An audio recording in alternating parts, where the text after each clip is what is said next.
우리는 우리 자신이 누구인가를 알기 위해서 두 가지를 생각해 보아야 할 것 같습니다. 첫째는 어떻게 내가 하나님의 자녀가 되었는가. 둘째는 하나님의 자녀가 된 나는 어떻게 살아갈 것인가. 이 두 가지를 아는 것이 우리 자신이 누구인가를 아는 것입니다. 그렇다면 첫째로 우리는 어떻게 하나님의 자녀가 되었는가를 알아야 될 것입니다. 우리가 하나님의 자녀가 되었다는 것은 우리가 누리는 수많은 축복들 중 가장 큰 축복일 것입니다. 그러나 하나님의 자녀됨의 위대함과 하나님의 자녀됨의 영광을 바르게 알기 위해서는 우리가 하나님의 자녀가 되기 이전의 우리가 처한 비참한 처지에 대해서 바르게 알아야 할 것입니다. 하나님의 자녀가 되기 이전에 우리가 처한 그 비참한 처지에 대해서 얼마나 바르게 아는가에 따라서 하나님의 자녀됨의 위대함, 하나님의 자녀됨의 영광스러움을 더 크고 놀랍게 깨달을 수가 있습니다. 이런 거죠. 흰색이 얼마나 밝은가를 알려면 검정색을 알아야 합니다. 그리고 빛이 얼마나 빛나는 것을 알 수 있으려면 어두움 앞에 세워보면 알 수 있습니다. 그런 것처럼 하나님의 자녀됨의 영광과 하나님의 자녀됨의 위대함을 알기 위해서는 우리가 하나님의 자녀가 되기 이전에 어떠한 처지에 있었고 어떠한 상태에 있었는가를 아는 것이 먼저입니다. 그렇다면 하나님의 자녀가 되기 이전에 우리의 그 비참한 상태를 성경은 이렇게 기록하고 있습니다. 로마서 5장 8절에서는 죄인이라고 기록되어 있고 로마서 5장 10절에서는 하나님과 원수된 자였다고 기록되어 있고 로마서 3장 19절에서는 율법 아래에 있는 자라고 기록되어 있고 로마서 6장 6절에서는 죄에게 종노릇 하는 자였다고 기록되어 있고 로마서 8장 8절에서는 육신에 있는 자였다고 기록되어 있고 갈라디아서 3장 10절에서는 저주 아래에 있는 자였다고 기록하고 있습니다. 에베소서 2장에서는 허물과 죄로 죽었던 자들이었다. 공중의 권세 잡은 자를 따랐던 자들이었다. 불순종의 아들들이었다. 에베소서 2장 3절에서는 너희들은 본질상 진노의 자녀였다.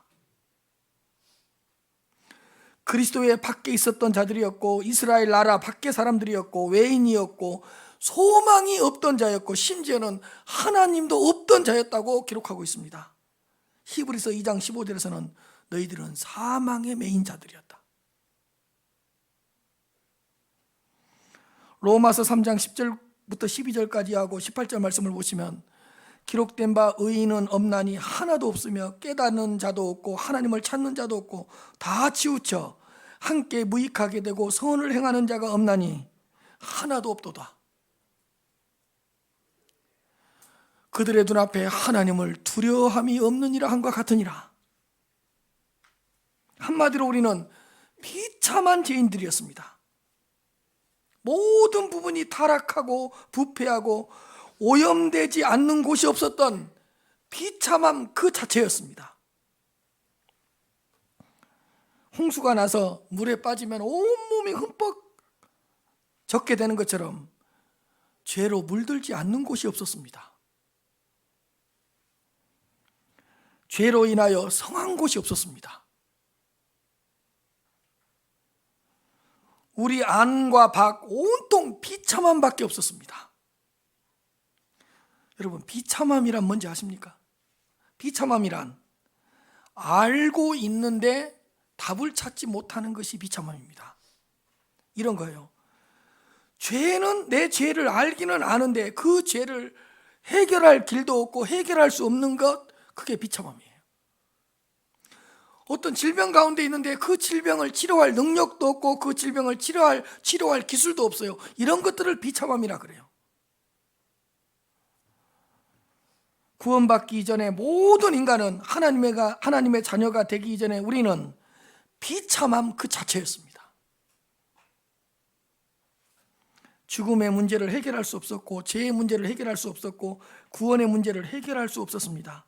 아니, 심판이 있다는 걸 알겠는데 그 심판을 기할 길을 찾지 못하고 있었습니다.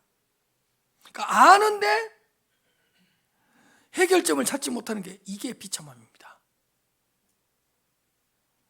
저주가 무엇입니까? 걸어가야 하는데 걸을 수 있는 능력이 없는 것이 저주입니다. 구덩이에 빠졌는데 구덩이에서 빠져나올 능력이 없는 것, 이게 저주입니다. 모든 인간은 저주 가운데 있었습니다. 그 비참함, 그 저주를 해결하기 위해서 철학을 동원하고 지식을 동원하고 경험을 동원하고 종교를 동원하고 선행을 해보기도 하고 수행을 해보기도 하고 과학을 동원했지만 다 실패했습니다. 전부 실패하고 철저하게 실패했습니다. 그러나 하나님은 예수 그리스도를 통해서 비참함으로부터 구원해 주셨습니다. 예수 그리스도 안에서 저주를 해결해 주시고 하나님의 자녀로 삼아 주셨습니다. 우리는 가만히 내버려 두면 멸망을 당해요. 가만히 우리는 내버려 두면 죽음을 향해 가고 있던 자들이었어요. 그런데 예수 그리스도로 말미암아 하나님의 아들이 되게 해 주셨습니다. 유일한 중보자 예수 그리스도를 통해서 하나님의 자녀로 삼아 주셨다는 것을 기억해야 할 것입니다.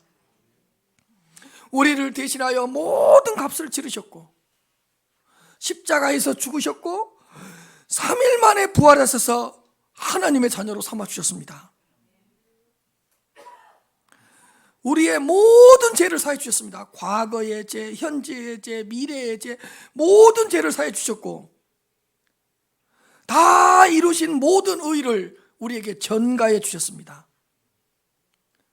의를 전가해 주셨다는 것은 예수님께서 이루신 것을 우리의 것으로 삼아 주셨다는 뜻입니다.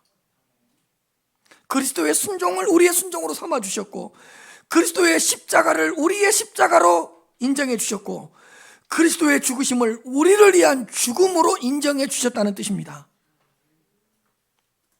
그리스도의 부활을 우리의 부활로 삼아 주신 것, 이것이 의의 전가입니다. 부활의 주님이 보혜사 성령을 통해서 우리 안에 들어오시고 우리와 함께 하십니다. 그러므로 우리는 더 이상 비참한 존재가 아닙니다. 더 이상 저주 아래에 있는 자가 아닙니다. 지옥 백성이 아닙니다. 성부 하나님의 무조건적인 은혜로 하나님의 자녀가 되었습니다. 성자 하나님 예수 그리스도의 공로로 하나님의 자녀가 되었습니다. 보혜사 성령의 역사로 거듭나서 하나님의 자녀가 되었습니다.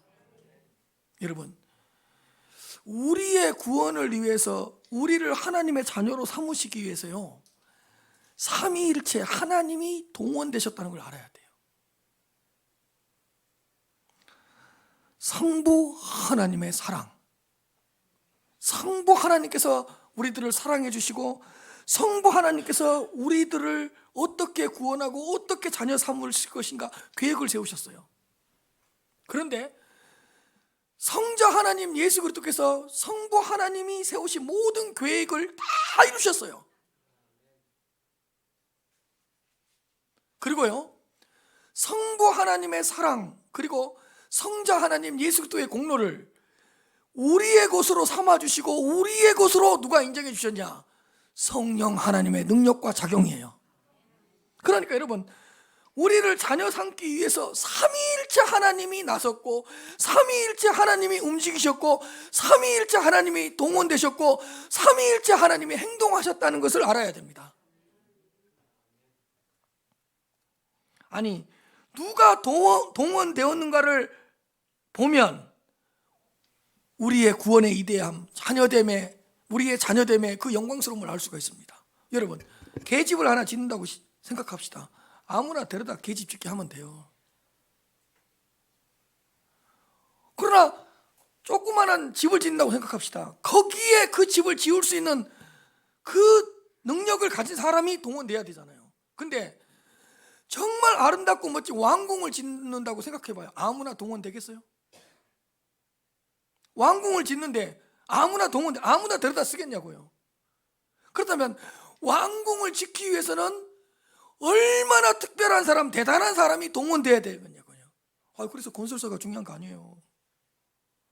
어떤 건설사가 뛰어들었냐를 보면 그 건물이 어떻게 지어질까를 알 수 있는 거 아니에요.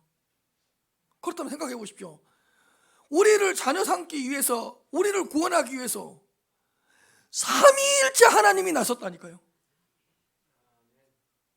사람이 나선 것이 아니라 대단한 사람들이 동원된 것이 아니라 그것 갖고는 안 된다니까요.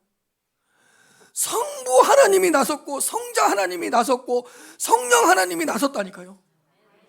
성부 하나님께서는 우리를 사랑하셔서 구원을 계획하시고, 성자 하나님 예수 그리스도께서는 그 계획을 다 이루시고, 성령 하나님께서는 성부 하나님의 계획과 성자 하나님 예수 그리스도께서 다 이루신 것을, 그 공로를 우리의 것으로 삼아 주셨고, 그래서 우리가 하나님의 자녀가 된 거 아닙니까?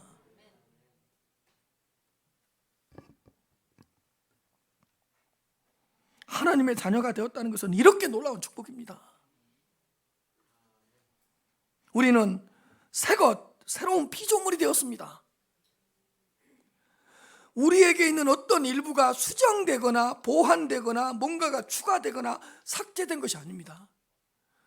여러분, 이건 다 잘못된 구원론입니다.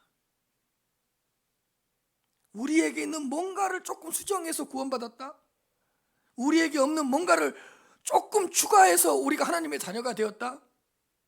우리에게는 어떤 것을 고양시켜서 수양을 해서 구원받았다? 이거 다 신비주의예요.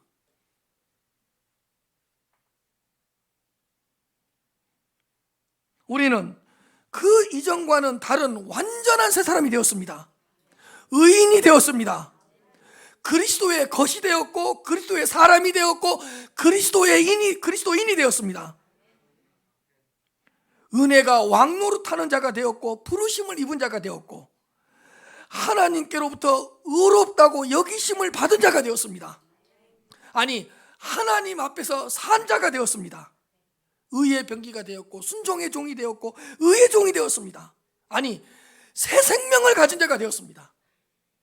내 안에 주님이 살고, 내 안에 주님이 살고, 주님 안에 내가 사는 자가 되었습니다. 삼위일체 하나님의 역사로.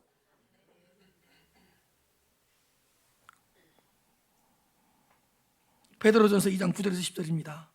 그러나 너희는 택하신 족속이요, 왕같은 제사장들이요, 거룩한 나라요, 그의 소유가 된 백성이니 이는 너희를 어두운 데서 불러내어 그의 비이한 빛에 들어가게 하신 이에 아름다운 덕을 선포하게 하려 하심이라. 너희가 전에는 백성이 아니더니 이제는 하나님의 백성이요, 전에는 국류를 얻지 못하였더니 이제는 국류를 입은 자니라. 사랑하는 성도 여러분, 우리는 하나님의 자녀가 되었습니다. 어떻게 하나님의 자녀가 되었는가를 깊이 생각하시면서 살아가시길 바랍니다. 내 행위, 내 공로 아닙니다. 내 능력, 내 힘 아닙니다. 내 지혜 아닙니다. 전적인 삼위일체 하나님의 은혜요, 전적인 삼위일체 하나님의 역사라는 걸 기억하시기를 바랍니다. 우리가 우리 자신이 누구인가를 생각할 때 나는 어떻게 하나님의 자녀가 되었는가를 깊이 생각하시면서 살아가시길 바랍니다. 우리가 우리 자신이 누구인가를 알기 위해서는 또 한 가지를 생각해야 되는데, 두 번째로 어떻게 살아갈 것인가입니다.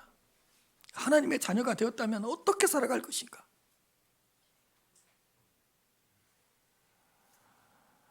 하나님의 자녀가 되기 위해서 어떻게 살아갈 것인가가 아니고, 하나님의 자녀가 되었기 때문에 어떻게 살아갈 것인가입니다. 하나님의 자녀라는 이 거룩한 신분, 이 영광스러운 지위를 가진 자로서 이제부터는 어떻게 살아갈 것인가입니다.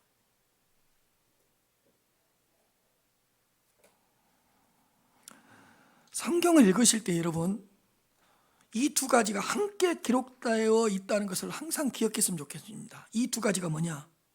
항상 먼저 자녀됨의 신분이 먼저 기록되어 있고요, 그 후에 자녀들의 삶에 대한 이야기가 기록되어 있습니다. 왜냐하면 자녀됨에 대한 정체성이 확인되어야 하나님의 자녀로서의 삶을 합당하게 살아갈 수가 있기 때문입니다. 항상 먼저 뭐냐? 자녀됨의 신분입니다. 그 다음에 자녀답게 살아가는 것이 후입니다. 왜요? 하나님의 자녀가 되었기 때문에 하나님의 자녀답게 살아갈 수가 있게 되었기 때문입니다. 어떻게 하나님의 자녀가 되었는가가 먼저 항상 기록되어 있고, 그 다음에 어떻게 살아갈 것인가가 후에 뒤에 기록되어 있습니다. 십계명도 마찬가지입니다. 여러분, 십계명에서 중요한 게 뭐죠? 십계명일 것 같죠? 천만의 말씀이에요. 출애굽기 20장 3절부터 기록되어 있는 십계명을 외우는 사람은 많아요. 그러나 출애굽기 20장 1절 2절이 없으면 십계명은 아무런 의미가 없어요. 사실은 십계명을 외우기 전에 출애굽기 20장 1절 2절을 읽고 암송해야 돼요. 제가 조금 전에 이야기했죠. 어떻게 살아갈 것인가 이전에 뭐가 있다고요? 자녀됨이라는 신분이 먼저 나와야 된다고. 왜냐? 자녀됨의 신분을 갖지 못한 자는 하나님의 명령대로 살아갈 수가 없기 때문에. 그래서 십계명에서 중요한 건 출애굽기 20장 1절 2절입니다. 하나님이 이 모든 말씀으로 말씀하여 이르시되 나는 너를 애굽 땅 종되었던 집에서 인도하여 낸 내 하나님 여호와니라. 나는 너희의 하나님이 되었고 너는 내 백성이 되었기 때문에 십계명을 지키라는 거예요. 하나님의 백성이 되었기 때문에 너에게 이제 십계명이 필요하고, 하나님의 백성이라는 자녀됨의 신분이 있기 때문에 십계명을 주었던 것입니다. 항상 자녀됨, 백성됨이라는 이 신분이 먼저이고, 그 뒤에 나중에 삶에 대한 명령이 나온다는 것을 기억하시기를 바랍니다. 그래서 성경의 어떤 책을 읽을 때마다 뭘 먼저 찾아내야 돼요? 자녀됨의 신분을 먼저 찾아야 돼요. 어떤 단락을 읽을 때도 뭘 먼저 찾아내야 돼요? 자녀됨의 신분을 먼저 찾아야 돼요. 어떤 한 절을 읽을 때도 자녀됨에 대한 신분을 먼저 찾아야 돼요. 예를 들어서 한 절을 읽었는데 자녀됨에 대한 신분이 없어요. 그 앞절에 있어요. 근데 그 앞절에도 없어요. 그러면 그 앞단락에 우리가 어떻게 하나님의 자녀가 되었는가가 딱 기록되어 있어요. 그 앞단락에도 없어요. 그러면 그 앞장을 읽어보면 우리가 어떻게 하나님의 자녀됨이라는 신분을 갖게 되었는가를 설명해 놨어요. 항상 그게 먼저예요. 그래서요, 자녀됨의 신분이 뭐냐? 하나님의 전적인 은혜예요. 이건 우리가 0.0001%도 보탤 것이 없어요. 인간이 할 수 있는 게 없어요. 이건 전적인 하나님의 은혜예요.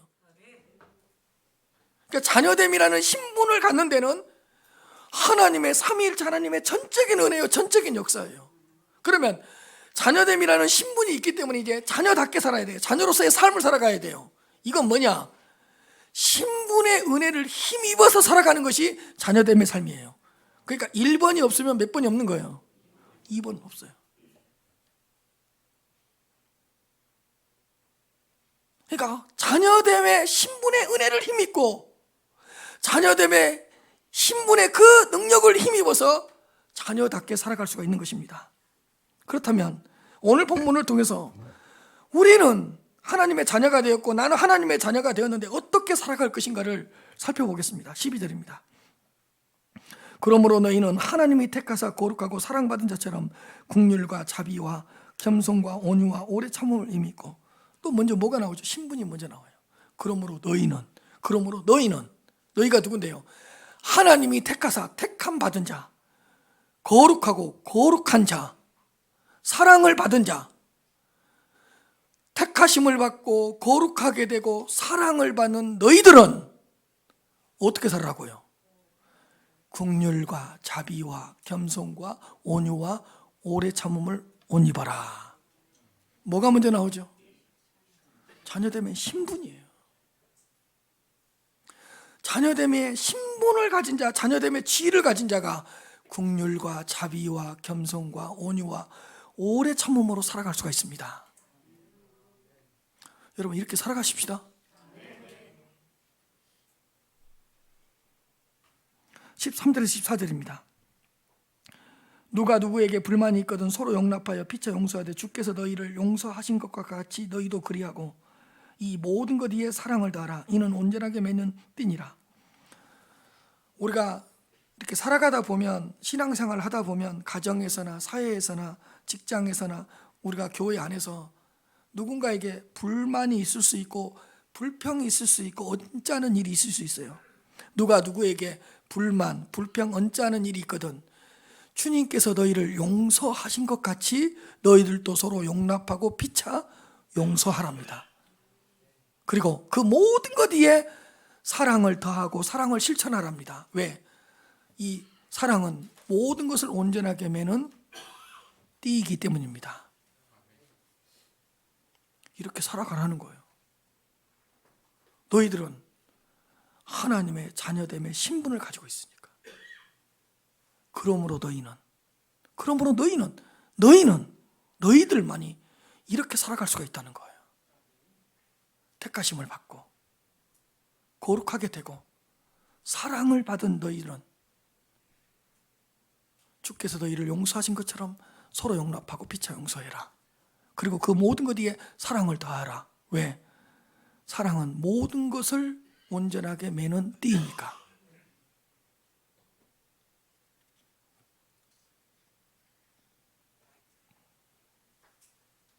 여러분, 하나님께서 어떤 것을 명령하셨다면 그 이전에 뭐가 있다고요? 이미 신분이 주어졌기 때문에 그 명령을 하신 거라고요. 그러니까 명령을 받은 것은 복된 거예요.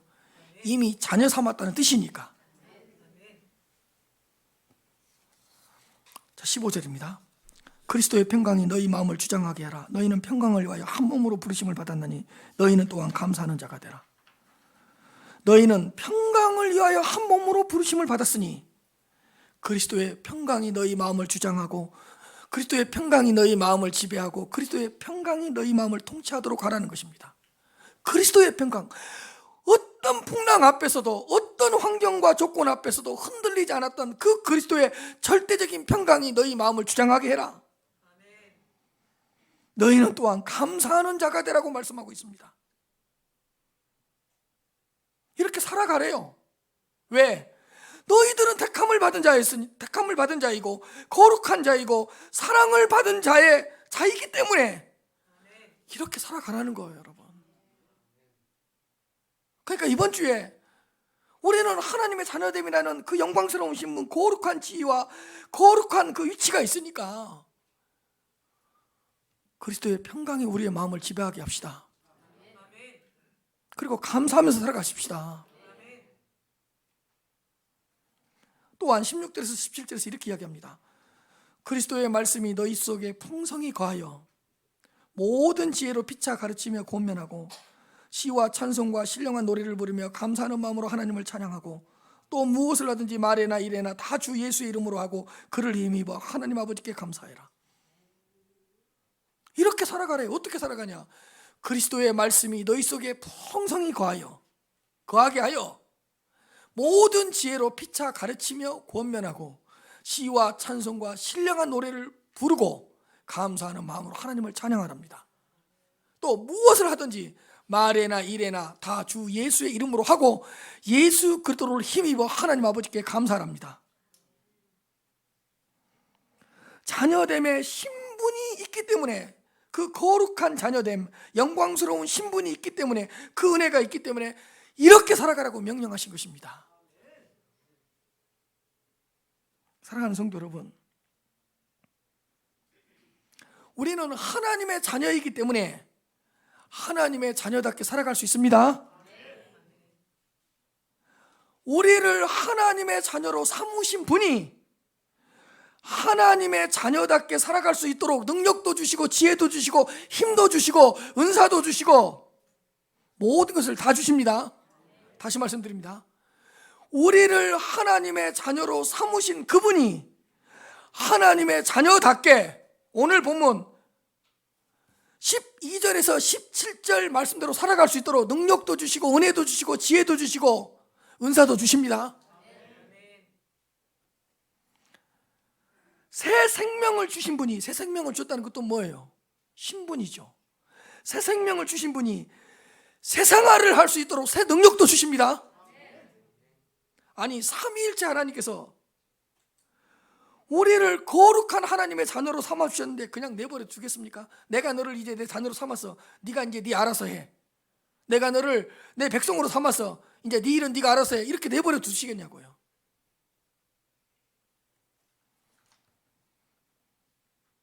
우리에게 명령하신 분이 우리 안에서 그 명령도 이루신다는 것을 기억하시기를 바랍니다. 그러니까 이거예요. 우리에게 어떤 말씀을 지키라고 명령을 주셨다면 그 명령을 지킬 수 있는 은혜도 주시고 능력도 주시고 힘도 주시고 지혜도 주십니다. 그 뜻이에요.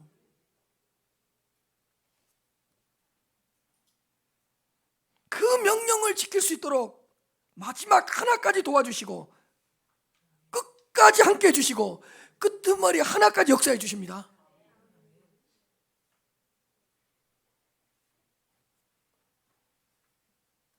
그러니까 이거예요. 하나님이 나무를 심으셨으면 이제 나무 네가 알아서 열매 맺으라가 아니에요. 나무를 심으셨다면 그 나무가 열매를 맺힐 때까지 모든 자양분, 모든 태양, 모든 바람, 모든 비, 모든 것들을 다 공급해 주신다고요.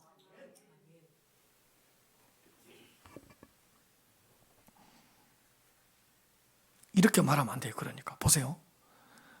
나는 그 명령 지킬 수 없습니다. 이렇게 말해도 안 되고, 나는 그 명령 지킬 수 있습니다. 이렇게도 말하면 안 돼요. 그럼 어떻게 말해야 되냐? 주님께서 내게 은혜 주시면 나는 할 수 있습니다. 이렇게 이야기해야 돼요. 보세요. 내가 할 수 있습니다 아니에요. 항상 먼저 뭘 붙여야 된다고요? 주님께서 은혜 주시면 나는 할 수 있습니다. 주님께서 내게 능력 주시면 자녀답게 살 수 있습니다. 주님께서 지혜를 주시면 사랑할 수 있고, 주님께서 함께 해 주시면 나는 용서할 수 있고, 주님께서 동행해 주시면 나는 감사할 수 있습니다. 그렇게 고백해야 돼요. 나는 할 수 있다도 아니고 할 수 없다도 아니에요. 은혜 주시면 할 수 있습니다. 이렇게 해요. 여러분, 인식론도 마찬가지예요. 내가 뭔가를 알 수 있다도 아니고 알 수 없다도 아니에요. 알려주시면 나는 알 수 있습니다. 이렇게 이야기해야 돼요. 내게 능력 주시는 자 안에서 내가 모든 것을 할 수 있습니다. 이렇게 고백하시길 바랍니다. 능력 주시는 자 안에서 내가 할 수 있는 거예요. 자녀됨의 신분을 주셨다면 자녀답게 살아갈 수 있는 은혜도 주신다는 걸 믿으시길 바랍니다. 자녀로 삼아 주셨다면 어떻게 살아갈 것인가? 명령도 주시고 그 명령을 지킬 수 있는 능력도 주시고 은혜도 주신다는 걸 기억하시길 바랍니다. 이게 기독교의 핵심이에요. 뜻하신 곳에 세우셨다면 그 뜻을 이룰 수 있도록 은혜도 주신다. 나에게 뭔가를 맡기셨다면 그 맡기신 것을 감당할 수 있도록 능력도 주시고 지혜도 주시고 풍성하게 채워주신다. 아니, 하나님의 자녀로 삼아 주셨으니까 내가 어떻게 살아갈 것인가? 명령도 주시고 은혜도 주신다고요. 새 생명, 신분을 주셨다면 새 생활도 주십니다. 의롭다고 칭해 주셨다면 칭의, 신분을 주셨다면 거룩하게 살아갈 수 있는 성화의 은혜도 주십니다. 그러므로 나는 누구인가? 우리는 누구인가? 우리 자신에 대해서 생각할 때마다 두 가지를 기억합시다. 나는 어떻게 하나님의 자녀가 되었는가? 그리고 나는 이제 어떻게 살아갈 것인가? 말씀대로, 명령대로 살아갑시다. 절대로 부담으로 오고 짐으로 오면 그 사람은 아직 아닌 거예요. 자, 여러분 보세요. 하나님의 말씀을 읽다가요, 이건 내가 지킬 수 없는 말씀인데 딱 은혜가 됐어요. 그러면 왜 그 말씀에 딱 은혜를 받겠을까요? 그 말씀을 지킬 수 있는 은혜도 주시려고. 이건 내가 도저히 내 상황에서는 할 수 없는 일이에요. 근데 말씀을 읽다 보니까 왜 그 말씀이 내 눈에 들어오고 그 말씀이 깨달아졌을까요?